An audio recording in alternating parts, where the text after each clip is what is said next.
Welcome to the live webinar, everybody. So stoked to have you all here for this webinar on training plans. Okay, we are going to run through tonight everything you need to know about your training plans so you can get on top of those, you can formulate them and make them super customized to your specific race. I'm going to explain why it's really important today to be able to do that in the context of your run that you are aspiring to.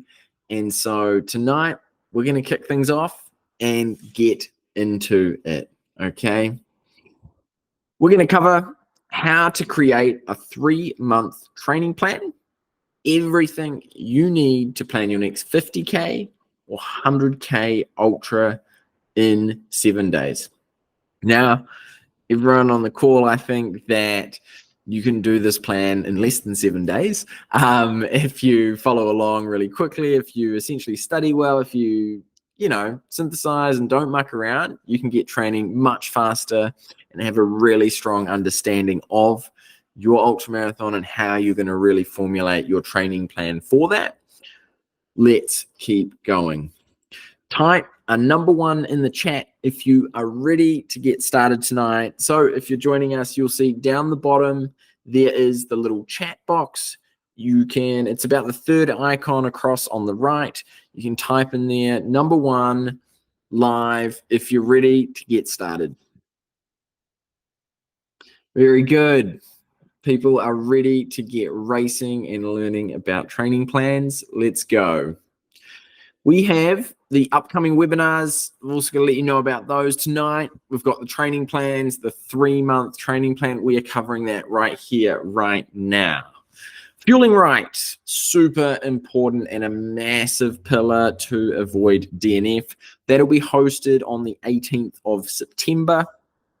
Next, we have strength and mobility. Should I stretch? Great question. We're going to cover that on the 25th of September.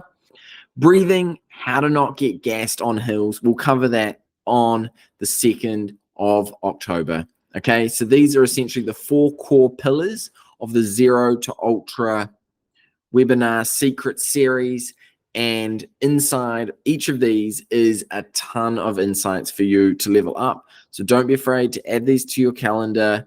Join the sessions live because you get Q&A at the end, which we're going to hit tonight, which will be super great.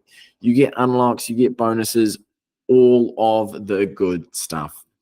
So let's start here. Guy says, well, yeah, you work where I work, but the time you struggle home, it's late. You got to eat a bite of supper, watch a little TV, get to bed. You can't sit up half the night. Plan, plan, plan. And the guys be high. Good worker, hard worker, sincere. But you got to be better than sincere, working hard. You got to be better than a good worker. You got to be a good planner. Somebody once wisely said, the people who fail to plan are planning to fail. Well, those words are super wise, okay? And I want you to bring that to the front of your mind for your training plans, okay? And so that was Jim Rohn, who is a famous business speaker in America. This massively applies to all aspects of life, okay? It was originally quoted by Benjamin Franklin. Those who fail to plan to fail, okay? We are doing a super challenging thing, which is an ultra marathon. Running 50 kilometers over varied terrain, lots of challenges, okay? If we don't create a plan, then we will plan to fail. Moving on, essentially, right, when we have a plan, what is the impact on our training? What does that look like? Before the race, I was just like a weekend warrior, which I still am, but it wasn't structured, or I didn't have much awareness of like the little things that make your life easier.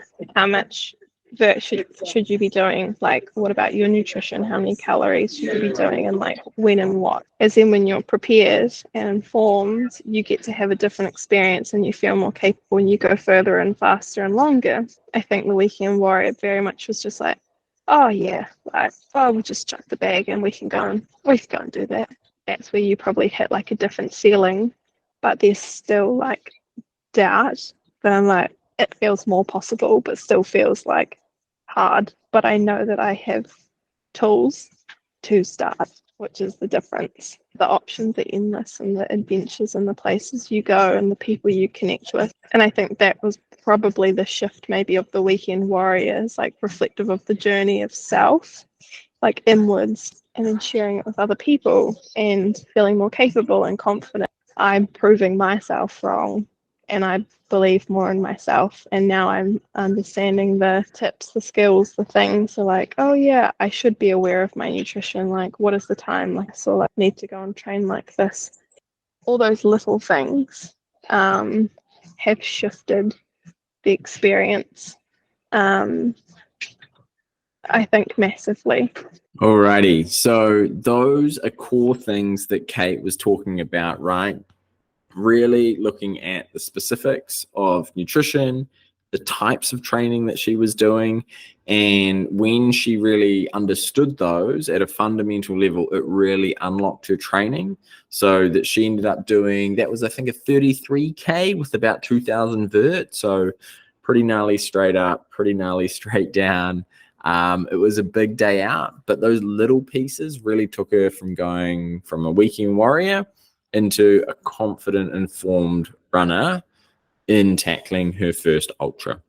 Now, earlier, I did a little bit of digging and I was like, what else is out there on the internet, right? And so I just literally Googled 50-kilometer ultra marathon, and you can do the same in your Google browser. Something like this turns up. Right, so runnersworld.com, this is a 50-mile ultra marathon training plan, right? So week 1, Monday rest. Oh, that's nice. You get to sleep in. 35 minutes, easy run. Wednesday, 6 to 8 mile easy run. Strength and conditioning. That's what S&C stands for, if you ever wonder what that means. 60-minute easy run, 10 minutes at a fast pace, rest, so forth, so forth, so forth. Okay. Next, week 3, week 4, we've kind of got a little bit of the same again. Okay. Now, to me, that's like kind of building an ultra marathon training plan as if you were a box of A4 paper running an ultra marathon on a computer. Because this plan has no clue what you were trying to achieve, where it is, what that looks like, and where you are at in your running journey, right? Running ultras looks like this. It's climbing that mountain right behind you, right? It's like this when the weather's super shit and I think there's probably like 30 Ks in around the back of a lake. It's like this when you're running through like a small narrow forest path, about 50 Ks in, you've just been climbing for like an hour probably. It's like this when you realize that if you're doing like the UTA 50, you've got to go down here and then back up out of there. Absolutely crazy. It's like this if you're halfway through and it's 25 Ks one way, 25 Ks the other, and the only way is up. Right, or it's like this after you've climbed this mountain 20 times and you're celebrating with an ice cream and an ice block. There is no way that this here, a plan on a piece of white paper, knows what you need to endure to actually go ultra. All of the things that these dumb plans are missing is context. Okay? And understanding the context of your running environment, the challenge that you're really passionate about, is fundamental to improving your rate of success and making a successful plan. When we understand the context, it changes the game in your training, in your mindset, and your enjoyment of the experience. So where do we find context, right? So you're running. That's awesome. You've decided, hey, I've got a race. So there's a race nearby, or there's a race online that you've seen that you're passionate about. Some friends might have talked about one. You might know someone that's done one before. Number one step, go and get context, okay? So this here is an example of context. This is the UTA 50. Google UTA 50. This is what shows up. Click on the races, click on UTA 50.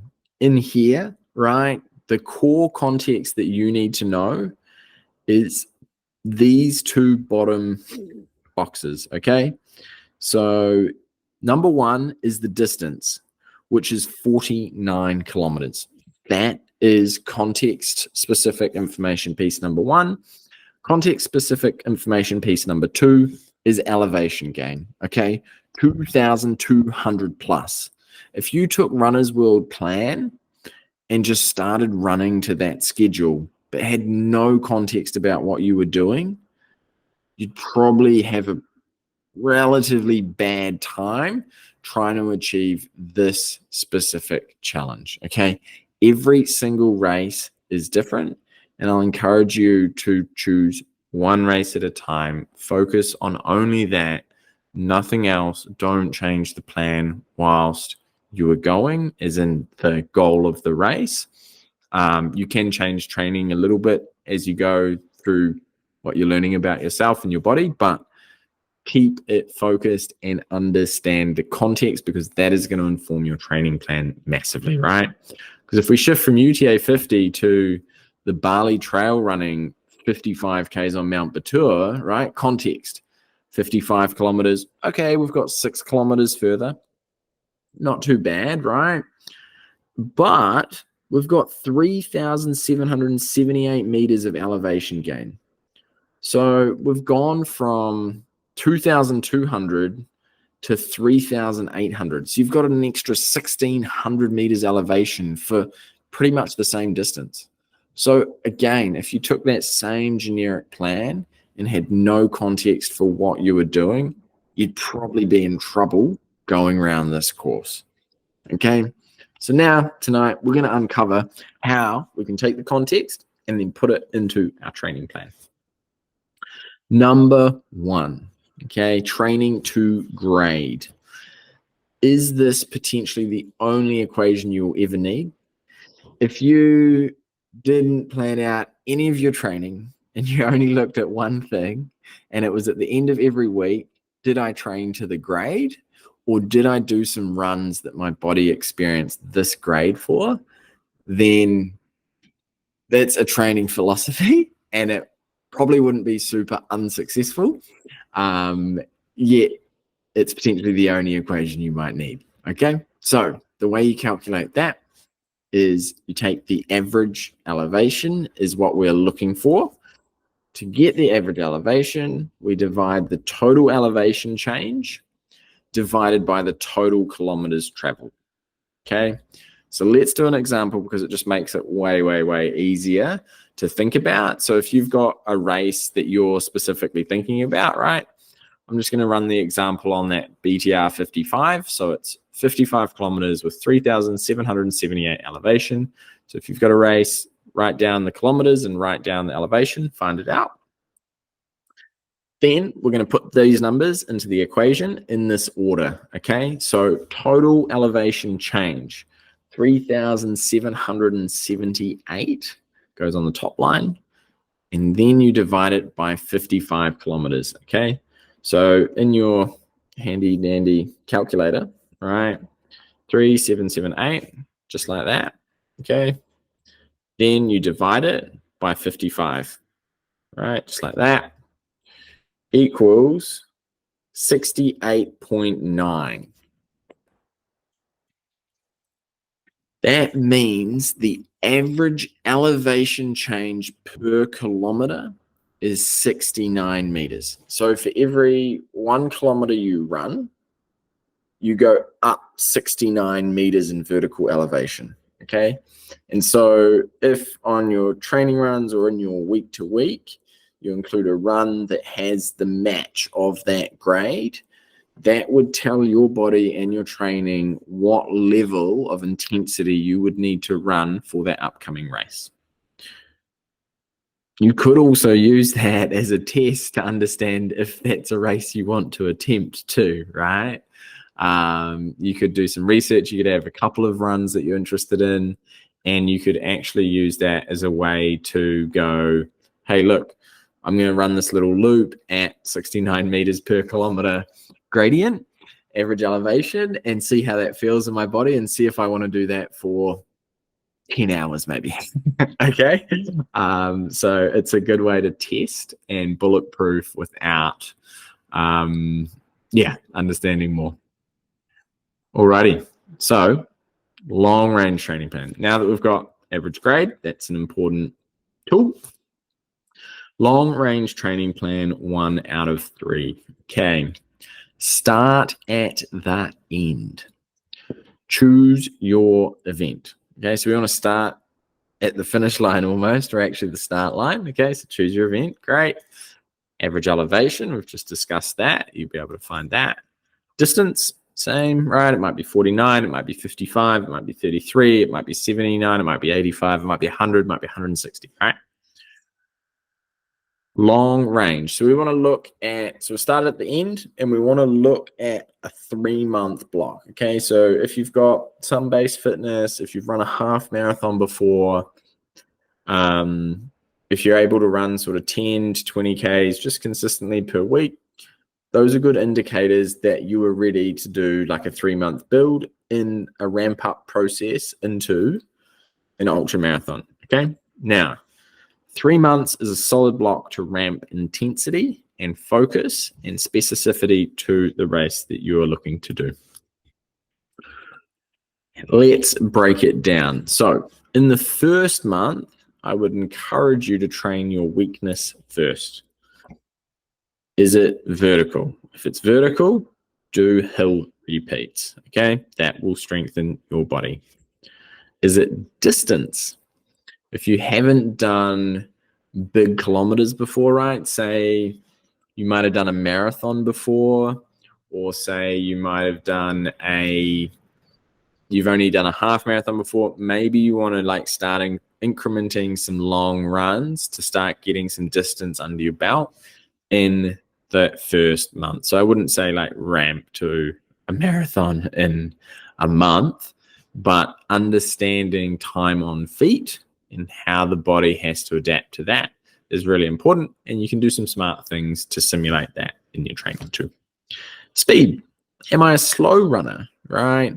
Speed's not everything, right? It's getting to the start line and getting to the finish line. Yes, there are cutoff times you have to be aware of in the ultra marathon races and events. And so you'll be able to note those down when you're working through the website and understanding the race information. We go through that in other modules. But speed can support you to be more effective and efficient with the little training time that you do have. Okay. So tempo runs are a tool there. Strength and mobility. How strong is your body, right? Is it running strong, or have you been doing skipping leg day and doing arms?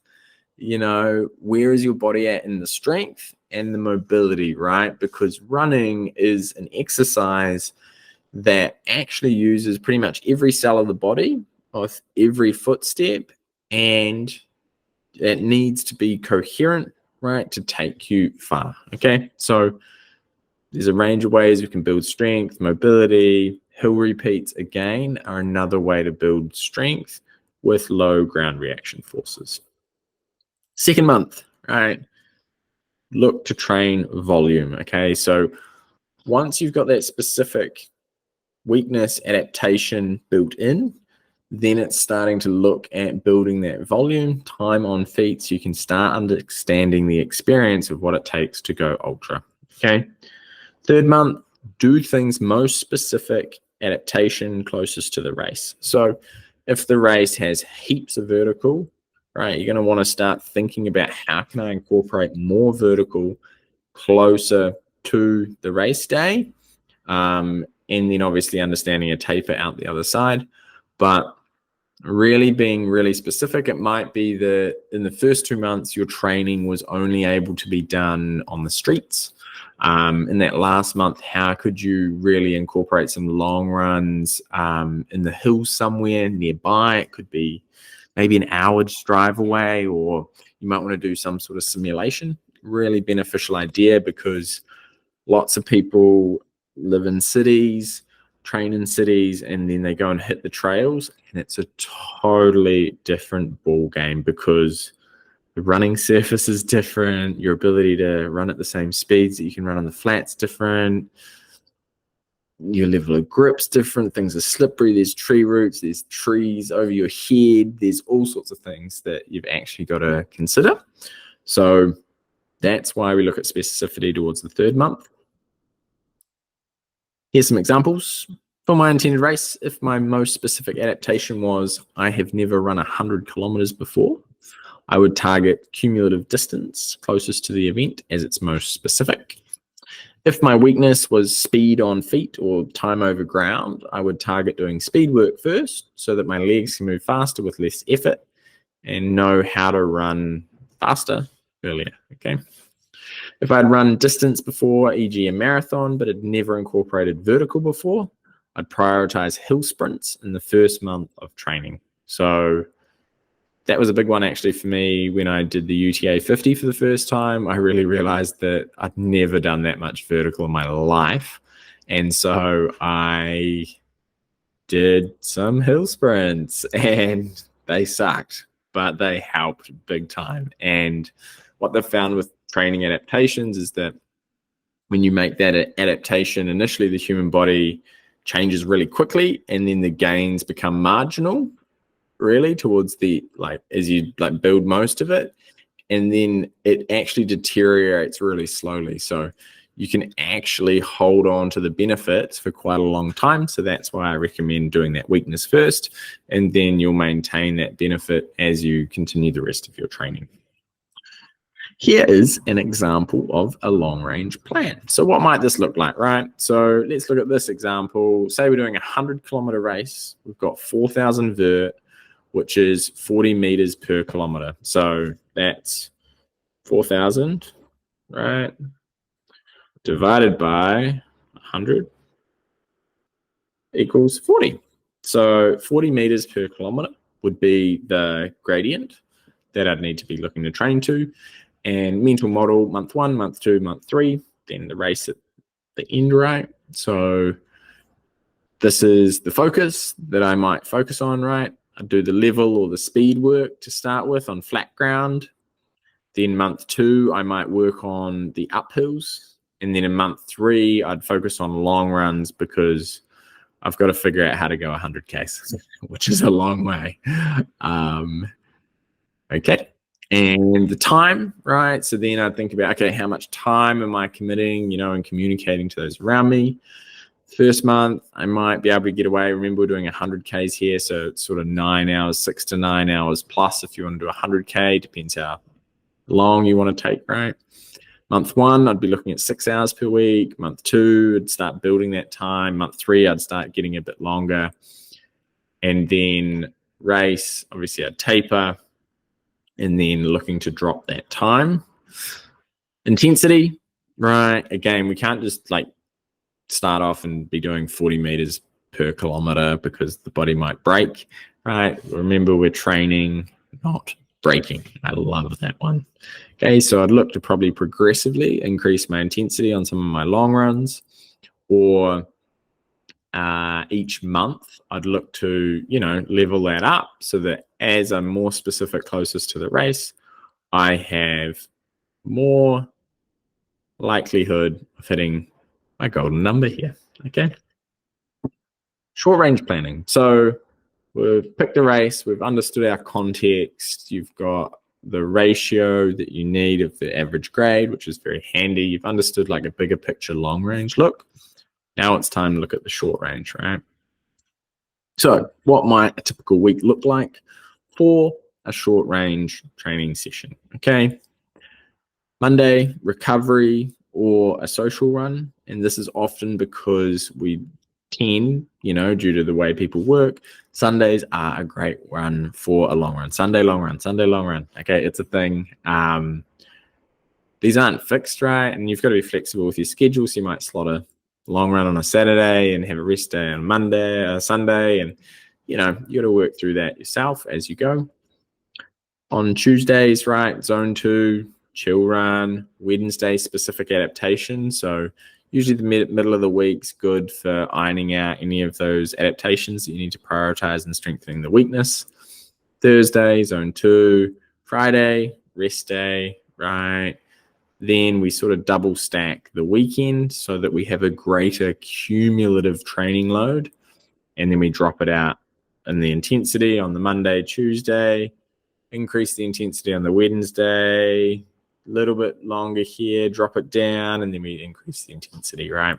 So we're surfing a little bit, right, in the week to week. Here's some insights into time, what that might look like. It might be 30 to 60 minutes on a Monday, Tuesday, Wednesday, Thursday, Saturday, and then long run might take a lot longer, especially if we're looking into 100Ks, right? So you might be putting in some big 30, 40K stints if you were training for that sort of 100K. A marathon all of a sudden becomes kind of nothing, or just something you do on a Sunday sometimes throughout your training. Distances, right? Here's some indicators of distances involved for that throughout the process, okay? So that is an example of going from long-range training plan and how that informs how we might think about our short-range, week-to-week training. Training plans. Select your race, calculate your average grade, identify your weakness. Outline your long-range plan, formulate your short-range plan, okay? Those are the key to formulating your training plan, thinking about that race, really building that context so you're not just an A4 box on a computer screen doing a run, all right? Next on the list is getting the fundamentals down. Join the team on Strava. Number one reason why I'm a massive advocate of Strava is I think it's like the best social media on the planet. It's positive reinforcement for positive behavior, which is fantastic. Okay. And when we start running longer, it's often hard to find other crazy people doing crazy things. So if you're not already part of the Skeletal Freedom group on Strava, please join the club. Okay. You can find that by going to skeletalfreedom.com/clubs/skeletal freedom, or just searching Skeletal Freedom in Strava. This is what it looks like. Become an unstoppable runner. It's pretty sweet. We got 15 members at the moment. There's a leaderboard building up, which is super cool, seeing everyone training for different things, the types of runs they're doing, where they're running. They're all from around the world, which is super cool to see. Learn how to not DNF. There is a module in the classroom that understands how to not DNF. It covers some core fundamentals there so that you can be in the top 70% just by understanding these core factors. Okay. Set your goals and know your why. Another really important module, because when you're starting to do really long distances, these become very important. Okay. Training plans, 50K and 100K module is in there, and inside of that there is the only 4 runs you'll ever need, which is a really good way to simplify the types of training that you need, because you don't need heaps of crazy stuff. Like, there's just so much information out there, right? Just breaks it down into the core types of runs that will really help you on that short range training plan front and really support you in the context of the run that you're trying to achieve. Okay. Tonight, as you're on the call, right, we have the webinar. You get to unlock Ultra Training Essentials Pack, which is strength, mobility, breathing. It's really awesome, super foundational to your training. It will help you level up massively. And we'll roll into some Q&A for everyone on the call. So, as you know, we've got the Ultra Roadmap. Select your race, share your why, post it in the community. It's always super cool and super inspiring to see what challenges people are leveling up for. So if you haven't already shared your why and your race, it's coming up in the Skeletal Freedom community. Please, please, please do so. It is super cool. Then join Skeletal Freedom Strava Club, right? You are on the webinar or watching the recording for this if you couldn't have made it. Then tonight, if you're on the call, I would love for you to just drop in the chat, unlock, and I will unlock this for you if you've posted an introduction post in the community, if you're on our Strava crew, and obviously you're here tonight or you're watching the recording, send me a DM with unlock and I will unlock the Ultra Essentials for you in the Skeletal Freedom Classroom. Okay, so feel free to send me a message once you've done all of those things with unlock and I will send that through to you. Then get into the classroom, understand the top 2 reasons why people DNF so that you don't DNF. Really get stuck into the Ultra Planning Masterclass, which will give you everything you need to know.